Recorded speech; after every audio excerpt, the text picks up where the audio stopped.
magi e jokano miwinjo. Jokano ni kodi ane jatendgi sani. Sani ane MP momako kano tegi constituencies gi 4 mantie. Amako East, amako Nyando, amako Mufron.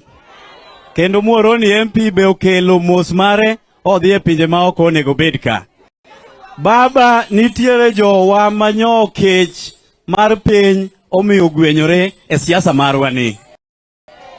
Gidhi adhiya kendgi ja-4 kamano. Jogi tejo baba nyaka samo leo onge ng'ama nyalo dhi wan kodi nyaka samo kethore. En kamano koso ok en kamano. Omiyo kadwa ni baba bedo gi wasi ni kano yukni. An machung'ni ane kano tane man kode. Adwa nung'e ni kanyo choromo chieng' wuok tich. To baba ogona simo nodwara ofise urgently. To ka chope ofis to kona ni odwa ni chieng' tich 4 odwa dhi neno jonyando manyo pi omuomo. Tadwa nung'e ni baba ok obira. Baba nyocho wachona nokelo mogo ne ng'ato ka ng'ato mobiro ka dhi agi mogo.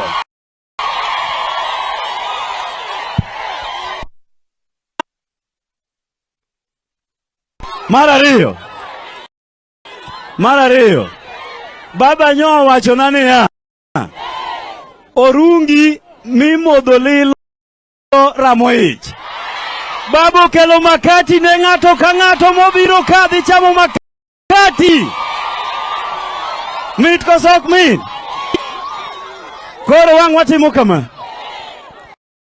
Baba osemiya thuolo. Baba aka to dhi ahero. To wacho ni ng'ata man ka. Omiyo baba osemiya thuolo nadong' ka monda make sure ni ji te oyuto. Sama baba dhi ahero nitiere MP ma wuod dala ma Kisumu Central. Ema bedo in charge. Sama baba dhi ahero. En bende en wuod ahero. Koro an kadwa make sure ni meji go wetega gi te. O agi gimoro eka wang' baba gonya monda aka. Nikech ka wuok aweu ka to samoro pok nyalo chachni. Koro giluor makende. Wadwa ni ka wang' baba osewuoyo motieko. To wadwa kawo mine 10 kende, mine madongo. Mine 10 wadhi kodgi e tie gari. Mine 10 kende, ok wadwa mine mang'eny. Muke chiemo mar Nyando constituency.